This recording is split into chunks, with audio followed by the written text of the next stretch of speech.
Olá pessoal, tudo bem? 2016 chegando ao final, começamos 2017 e virada de ano é sempre aquela época de fazer um balanço, fazer uma análise do que passou, refletir sobre o que vai vir. E para fazer essa análise, convidamos hoje o vereador Renato Pupo, doutor Renato, que é delegado, foi reeleito vereador com 6.950 votos, o segundo vereador mais votado da eleição de outubro. Doutor, obrigado por estar aqui com a gente nesse finalzinho de ano e começo perguntando para o senhor qual a análise que o senhor faz aí desse mandato, os 4 anos de vereador, em especial 2016, e também já peço uma reflexão, uma análise sobre o ano que está começando, 2017, seu segundo mandato. Bom, Gama, em primeiro lugar, queria dizer que é sempre um prazer estar aqui falando com você, com os telespectadores da TV Câmara. Eu acho que é um canal que nos aproxima ainda mais da população. A população gosta de saber das coisas que acontecem aqui, gosta e precisa saber. Eu repito aquela frase que eu uso muito, eu gosto dessa frase, de que política é uma coisa de que ninguém precisa gostar, mas tem que se interessar, porque está diretamente relacionada com o dia a dia de todo mundo. Então as pessoas precisam saber o que se passa e vocês nos proporcionam isso através deste programa. Respondendo a sua pergunta, eu acho que a gente chega no final de um mandato com um saldo bastante positivo, uma avaliação bastante positiva.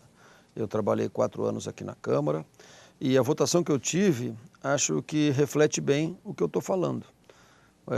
Eu tive aí 6.950 votos, como dito, conquistados através de uma campanha muito modesta. Não é nem modesta, eu tenho usado o termo modestíssima. Então isso mostra que o eleitor aprovou o meu trabalho. Meu eleitor, na maior parte, é um eleitor que lê jornal, que assiste televisão, que se interessa pelo nosso dia a dia. E esse eleitor ele é muito crítico, ele é muito exigente. Ele é o tipo eleitor 8 ou 80. Ou ele fideliza com você, eu tive muito voto de gente que eu não tive tempo de abordar, ou ele te elimina. Se ele se decepcionar com você, ele te elimina. E o meu salto, a votação anterior já tinha sido muito boa, 5.447 votos, e esse salto de 1.500 votos, com uma campanha muito modesta, isso me deixou muito satisfeito, porque mostra que o eleitor aprovou o meu trabalho. Embora sendo oposição, muitas coisas que teriam sido aprovadas se fossem oriundas de um vereador de situação, no meu caso elas foram rejeitadas. Faz parte.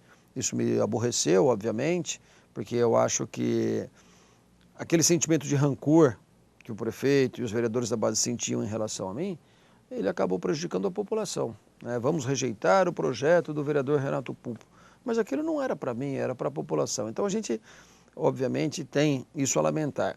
Mas, no geral, o saldo foi muito positivo. Eu acho que o vereador, ele não exerce apenas a função legislativa, mas também a função fiscalizadora. Está na Constituição. O legislativo deve fiscalizar o executivo. Isso nós podemos fazer de forma responsável, mas o mais importante, com independência. A oposição nos proporciona isso. Então eu presidi a CPI da Saúde, ali nós vimos várias coisas que puderam ser melhoradas a partir do momento em que nós denunciamos e detectamos um problema de desperdício de dinheiro público. E isso deve ser corrigido nos próximos anos, como por exemplo, aquele gasto milionário com o tal do prontuário eletrônico. O prontuário eletrônico é uma ideia positiva, as unidades têm sim que estar todas interligadas, isso gera até economia para o município, porque evita que exames sejam feitos desnecessariamente, às vezes a pessoa já fez um exame numa unidade e vai passar pelo mesmo exame em outra unidade. Havendo essa interligação, esse exame acaba sendo dispensado. Então o prontuário eletrônico é uma boa ideia, mas consumiu muito dinheiro e não foi colocado em prática. Isso eu acho que é uma conquista nossa, a gente ter levantado esse problema para que a próxima administração possa corrigir. Tentamos outras coisas mais, mas a base não permitiu, como por exemplo a CPI das obras anti-enchente, umas obras orçadas inicialmente em 125 milhões de reais, com aditivo passou de 150 milhões de reais e recentemente com um novo aditivo ultrapassou a casa dos 160 milhões de reais. Nas chuvas de janeiro, mais de 100 milhões de reais já tinham sido consumidos e o resultado, aquelas enchentes, o afundamento da Baía de Bacite, isso tudo mostrou que as obras não tinham se mostrado eficazes até aquele momento.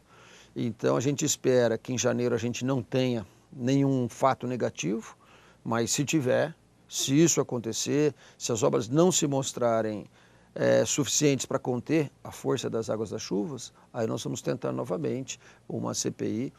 Talvez até se não tiver problema a gente possa instaurar, porque ainda que elas se mostrem eficazes, mas existe aí suspeita de superfaturamento. Parece que o senhor conseguiu as 6 assinaturas, já? Já consegui. E vale para a legislatura seguinte? Vale, mas é assim, eu tive dificuldade para conseguir a 6ª assinatura e consegui no finalzinho. Só que aí nós tínhamos 2 problemas. Um era aquela mudança do regimento por parte do presidente Fábio Marcondes, que limitava o número de CPIs na casa, uma coisa muito nociva, na minha opinião. Consegui derrubar agora no finalzinho do ano, agora não tem limite.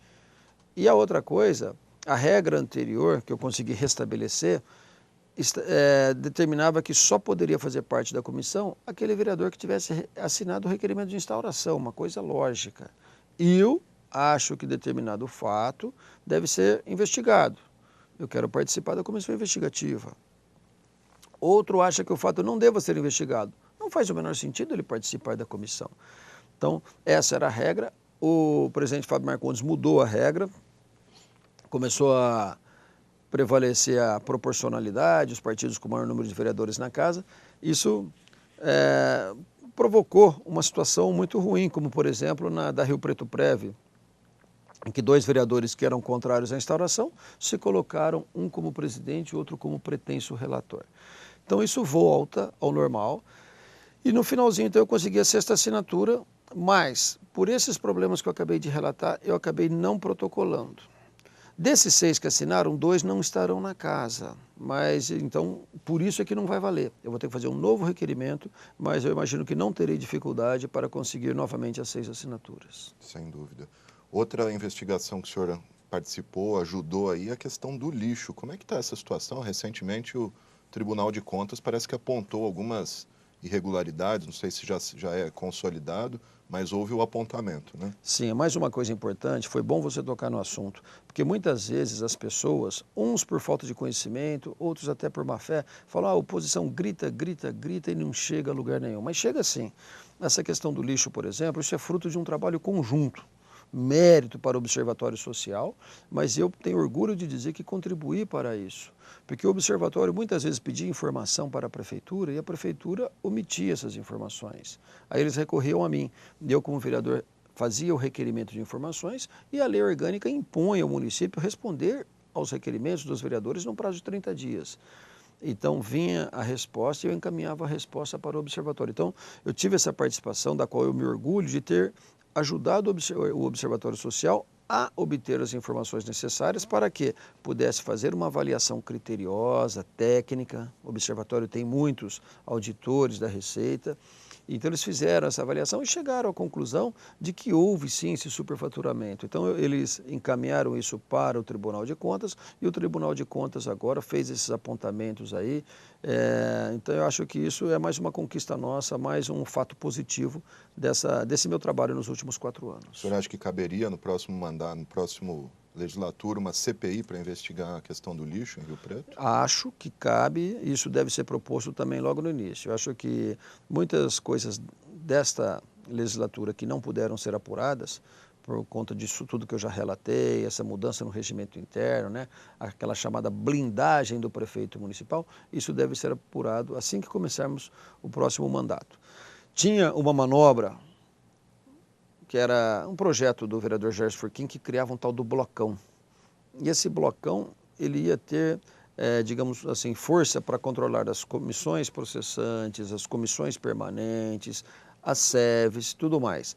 Nós conseguimos, no finalzinho do ano, derrubar esse blocão. Na última sessão, na última sessão do ano. Foi uma batalha bastante equilibrada, mas prevaleceu o bom senso aí, né? Não dos vencidos, mas daqueles que estavam indecisos e na última hora perceberam que aquilo era uma coisa nociva para o Poder Legislativo, nociva para a democracia. Então, isso vai nos dar mais tranquilidade para trabalhar a partir de janeiro. Doutor, só para as pessoas entenderem, muita gente até me perguntou, mas o que é esse blocão? O que é essa questão do bloco? Parece que ele teria a força de um partido, né? Se uniriam, por exemplo, 6 vereadores e a representatividade contaria na composição, é isso? Das Exatamente, comissões? não é só a formação do bloco, mas é que nesse mesmo projeto ele estava voltando à regra que a gente tinha acabado de derrubar. Isso que me intrigou. Nós tínhamos, como eu falei, através do meu projeto, derrubado aquela alteração do vereador Fábio Marcondes, tínhamos conseguido estabelecer que para fazer parte de uma comissão investigativa teria que ter assinado o requerimento de instauração, e de repente vem esse projeto do vereador Gerson Furquim dizendo que não, que os membros das comissões seriam indicados proporcionalmente pelas maiorias. E aí ele cria esse bloco, dando a ele uma força de partido. Então, por exemplo, se 3 partidos da oposição se unissem e formassem um bloco, ele se tornaria mais forte que todos os outros partidos da casa. E aí eles teriam, de acordo com a regra que se pretendia impor, teriam força para indicar os membros de todas as comissões, comissões permanentes, comissões especiais de vereadores, que são aquelas comissões de estudo, e as comissões processantes também. Então, eu acho que isso nos pareceu uma manobra para continuar blindando o prefeito Valdomiro Lopes. Ele sai do poder, mas ele sabe que a próxima legislatura tem competência para apurar aquilo que não foi apurado este ano. E ele controlaria a casa à distância, né? Continuaria blindado, digamos assim. Por isso que eu falo que isso é muito ruim para o legislativo, que tem uma imagem desgastada, que precisa ser recuperada, e muito ruim para a democracia, porque a democracia exige transparência, a população tem que saber, falei no início do programa, que vocês proporcionam isso ao telespectador, proporcionam isso ao munícipe riopretense, ele tem que saber o que acontece na casa, e dessa forma ele não ia conseguir saber nunca. Sem dúvida. Doutor, eu queria uma análise do senhor sobre como o senhor imagina que ficará a relação de forças entre oposição e situação a partir de janeiro de 2017, lembrando que o atual governo elegeu 8 vereadores, o governo eleito do Edinho Araújo elegeu 8 vereadores e tem o Marco Rilo do PT aí, vamos dizer que está independente. Como que o senhor espera essa relação de forças dentro da Câmara? Eu acho que vai ser uma relação bem equilibrada, isso é bom para o município, talvez traga alguma dificuldade para o prefeito eleito, Edinho Araújo, principalmente se a oposição resolver fazer mau uso da força que tem. Porque nós, nos últimos 4 anos, fomos oposição, mas uma oposição responsável. Eu me lembro, por exemplo, de projetos do prefeito que precisavam dos votos da oposição e só foram aprovados graças à nossa adesão, porque eram bons para o município. Isso eu chamo de oposição responsável, né? Você age com independência, mas nada te impede de apoiar o prefeito quando ele está certo.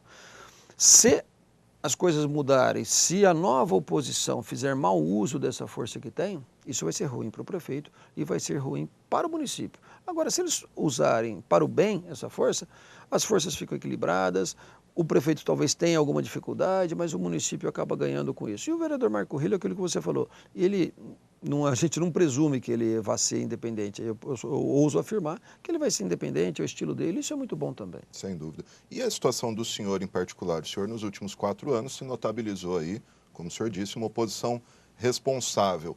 Agora o senhor é governo, vamos dizer assim, seu partido tem o vice-prefeito, tem secretarias. Como que o senhor espera a sua atuação? O que o seu eleitor pode esperar do senhor?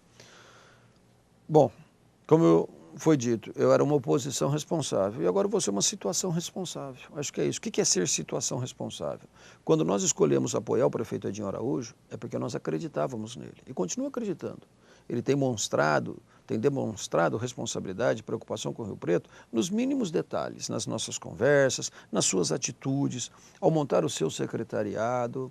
Primeiro ele fez as escolhas técnicas, num segundo momento, isso não é segredo para ninguém, ele deixou isso bem claro, que ele recorreu aos partidos para completar o secretariado, mas mesmo neste segundo momento, ele mostrou responsabilidade. Por exemplo, ele dizia para os partidos, olha, partido nenhum vai ganhar secretaria de porteira fechada. Está certo, para evitar esses escândalos que a gente está vendo por aí, o partido usar uma secretaria politicamente. O partido vai ter direito de indicar pessoas, mas isso vai ter que passar pelo meu crivo, ou seja, o PSD, o nosso partido, indica algumas pessoas para uma secretaria. Não vai chegar com um nome e impor, vai indicar 3, 4 pessoas e ele vai escolher, né? E ele nos pedia, indiquem pessoas honestas, que tenham disponibilidade de tempo, comprometimento com a administração e afinidade com o assunto. Isso é uma coisa muito lógica, né? Então, e ele fez a coisa mais ou menos assim. O PSD, por exemplo, ficou com a Secretaria da Saúde. Por quê? Porque o vice-prefeito eleito, o doutor Eleusis Paiva, é médico. E não apenas médico, já foi presidente da Associação Paulista de Medicina e da Associação Médica Brasileira. Então, ele tem afinidade com o assunto, obviamente. Aí o partido acabou ficando com a Secretaria de Trânsito, Transporte e Segurança. Por quê? Porque eu, como delegado de polícia há 25 anos, tenho muita afinidade com o assunto, né? Então, nos foi dada a oportunidade de fornecer alguns nomes para essa secretaria e, dentre os nomes fornecidos, o prefeito escolheu aquele que ele achava que tinha mais identidade com a pasta. Então, eu acho que vai ser assim, um apoio responsável, acreditamos nele, vamos governar juntos, mas sem subserviência, com lealdade, com identidade de propósitos, mas com independência, né? Como eu falei no início, era oposição responsável, agora seria uma situação responsável.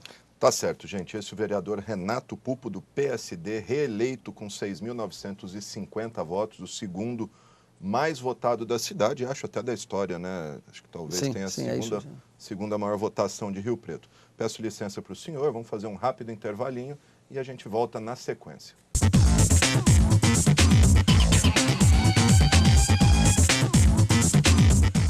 Quem joga no time da defesa tem que tomar cuidado com o time do ataque. Um pessoal que tenta descobrir informações sobre as crianças para machucá-las. Se alguém, pela internet ou pessoalmente, tentar descobrir onde você mora ou estuda, ou quais são seus horários, não conte. Não dê informações estranhas. Se um desconhecido quiser saber algo de você na internet, converse com alguém em quem confia. Ou ligue 100. Lá tem gente que pode ajudar. Defenda-se.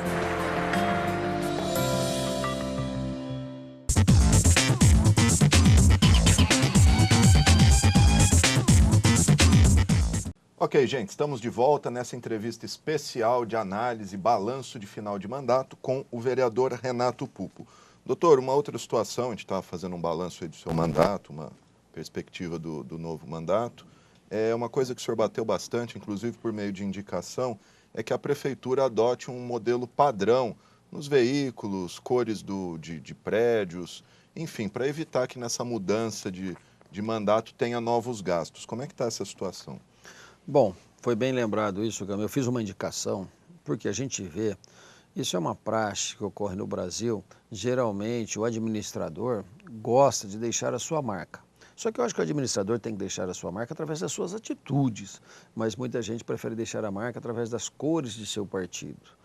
Então, vamos pegar Rio Preto. O prefeito Valdomiro Lopes, que é do PSB, ele está pintando imóveis do município com as cores azul e vermelho, que são as cores do partido dele, azul, vermelho e branco.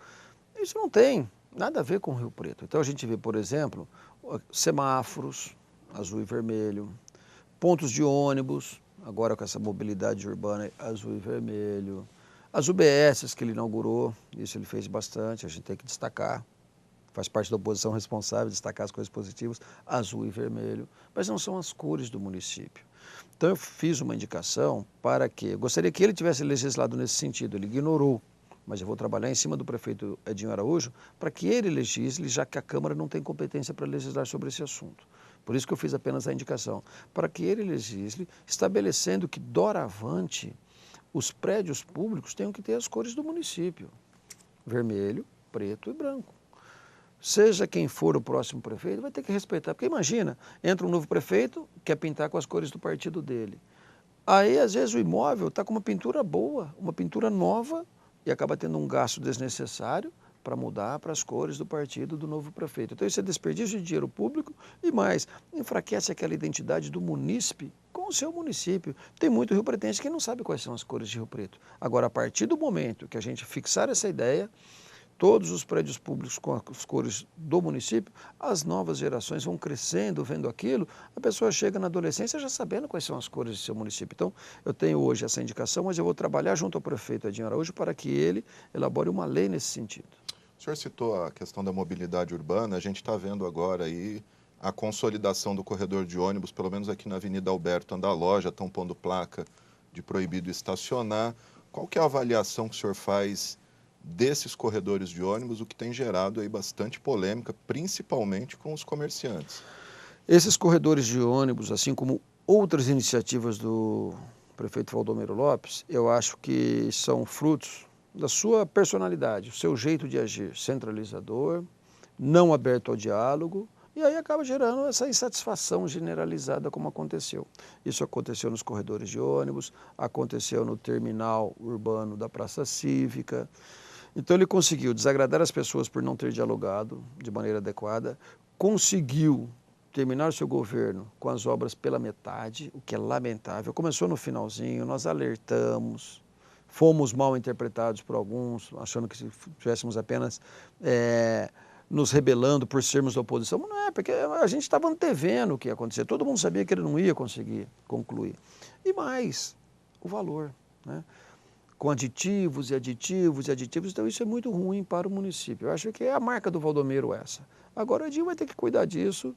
A Secretaria de Trânsito, que está com o PSD, tem hoje no seu comando um empresário, um administrador, porque eu acho que para você ser secretário, você não necessariamente tem que ser um expert naquele assunto. Você tem que ter liderança. O José Serra foi um grande ministro da Saúde sem ser da área da saúde.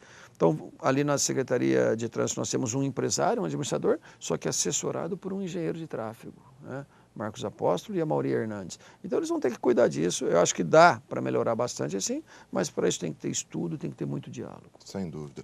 Vou dar um pouquinho de assunto, doutor. Normalmente a gente sabe que os vereadores é que costumam homenagear as pessoas, né, por meio de cidadão do município, título de reconhecimento público, mas o senhor, teve esse ano, o senhor recebeu uma homenagem, parece que do Exército, é isso? Sim, foi uma homenagem que muito me orgulhou, uma homenagem do Exército Brasileiro. Né? Eu tenho uma relação muito estreita com o Exército aqui em Rio Preto, através do tiro de guerra. Inclusive tem uma indicação de minha parte para isentar do ônibus, a tarifa do ônibus, os atiradores. Veja, a pessoa está servindo graciosamente a pátria. E quando ela se desloca da casa para o tiro de guerra, do tiro de guerra para casa, aqueles que não têm veículo próprio, que fazem uso do transporte coletivo, e nós incentivamos isso para desafogar o trânsito, eles acabam tendo que pagar o ônibus. Então também não temos competência para legislar sobre isso, eu fiz uma indicação para que o Executivo isente desse pagamento os atiradores enquanto estiverem servindo a pátria. Fardados. Né? Isso não prosperou, fardados, isso não prosperou. E por conta disso e de uma série de outras coisas, por exemplo, eu faço palestras semestrais no tiro de guerra sobre segurança e cidadania, já que eu sou um profissional da segurança, delegado de polícia há 25 anos, por tudo isso, esse estreito relacionamento, um apoio responsável, esse meu trabalho foi reconhecido e eu recebi essa homenagem, amigo do Exército Brasileiro, uma homenagem muito bonita, emocionante, uma coisa muito séria. A gente sabe que é uma escolha muito criteriosa e isso me deixa ainda mais orgulhoso. Maravilha. Quero aproveitar, o senhor disse aí, especialista em segurança, o senhor é delegado. Quero lembrar que esse programa está sendo gravado dia 23 de dezembro, véspera do Natal. E ontem, dia 22, a gente teve aquele episódio do assalto lamentável ao Walmart, aí terminou com 3 bandidos mortos, 2 presos, né? Mas o que gerou um clima de muita insegurança na cidade, principalmente por conta de boatos disseminados em rede social, WhatsApp, Facebook. Queria que o senhor analisasse essa situação, o que levou a isso e o que fazer, o que as pessoas têm que fazer para evitar esse pânico generalizado. Hoje em dia, a rede social proporciona isso. Se nós combinarmos uma história agora e lançarmos uma rede social, daqui a pouco aquela história vai chegar para a gente, e de fontes diversas, às vezes até um pouquinho alterado. Um amigo meu que presenciou, ele viu isso, procede. E não é. Um boato que nós acabamos de criar, ela chega daqui a pouco. As coisas hoje em dia ganham uma velocidade imensa. Então a gente tem que ter muito cuidado, muita cautela nessas horas. Ontem aconteceu aquele assalto, inicialmente parecia um fato isolado, nós temos grupos de policiais também, parecia um fato isolado, mas depois começaram a chegar informações. Num primeiro momento, eu acho até natural você passar um alerta para as pessoas evitarem as ruas, até porque você não sabe o que está acontecendo ou não. Só que a partir desse momento, evitem as ruas até que a gente tenha um domínio do fato. Isso aí começou a se alastrar e já um pouquinho desvirtuado, né? Olha, uma ação orquestrada, estão implantando o terror em Rio Preto, é coisa do PCC. Num determinado momento, aventou-se sim essa possibilidade. Um salve geral. Um salve geral, por causa da transferência do Marcola e tal.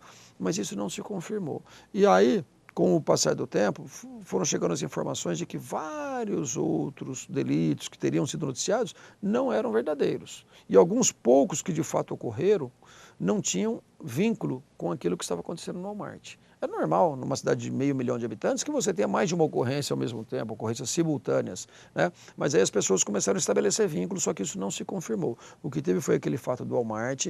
Até final da tarde existia também a suspeita de um outro fato no Plaza Shopping, que também não se confirmou. O que aconteceu, né, foi que muita gente do Walmart correu para o Plaza e lá teve quebra de vidro, sim, mas por causa do corre-corre. E essas quebras de vidro coincidiram com alguns barulhos de tiro. Então as pessoas acharam que os tiros estavam quebrando os vidros, mas não, os tiros estavam correndo lá fora e os vidros quebrando por causa do corre-corre. Teve gente, aí já acho que vai, não sei se vai dar imaginação das pessoas, gente que eu conheço, postagem no Facebook, dizendo que vivenciou situação semelhante no centro, que chegou a ver gente com metralhadora, fuzil. Eu respeito, é uma postagem, vou até entrar em contato com a pessoa, mas nós não temos nada de oficial nesse sentido. Teve uma conhecida que diz que trabalhava numa loja no Plaza, que viu também o bandido bater com um fuzil no vidro, quebrar e ser alvejado com um tiro na cabeça na frente dela. Até eu entrava em contato com os policiais dos nossos grupos, tanto policiais militares quanto policiais civis, amigos. Falei, gente, confirmem essa informação, porque está todo mundo dando como certo que é só no Walmart, mas tem essa informação. E eu liguei para a pessoa, mas parece que não se confirmou também. Então, eu acho que foi um fato isolado. As polícias estão de parabéns. Não é a primeira vez que acontece isso em Rio Preto. Essas ações de grande vulto, elas são controladas rapidamente. De imediato, 2 bandidos mortos no local. Um foi preso. À noite, teve mais um preso e outro morto. Né? Lógico que a polícia não vai para matar, mas diante dessas situações, é matar ou morrer. Já sabe, né, se os bandidos têm relação com saidinha ou não? Não. Estavam tentando estabelecer essa relação com a saidinha e também a relação com um evento que ocorreu na véspera em Palestina, mas até o início da manhã não tinha nada de concreto nesse sentido. Agora, essa saidinha é um problema. Eu sou professor de direito penal, eu acho que a pena, né, ela tem o seu caráter punitivo, tem também o caráter preventivo e o caráter ressocializador. E a saidinha visa ressocializar, mas não está dando certo, então ela tem que ser repensada. Tem que ser revista. Tá certo, doutor Renato Pupo, vereador reeleito com 6.950 votos. Muito obrigado pela sua entrevista, um bom mandato, um bom segundo mandato para o senhor e que a Câmara siga aí sua normalidade. Obrigado, Gama. Eu que agradeço a oportunidade de estar aqui. Desejo um ótimo ano de 2017 para todos nós. Pretendo corresponder à expectativa e me coloco à disposição da população. Abasteçam a gente com ideia que a gente está aí para trabalhar. Tá certo. Obrigado a você que nos acompanhou. Um bom ano para você, um bom 2017 e até lá.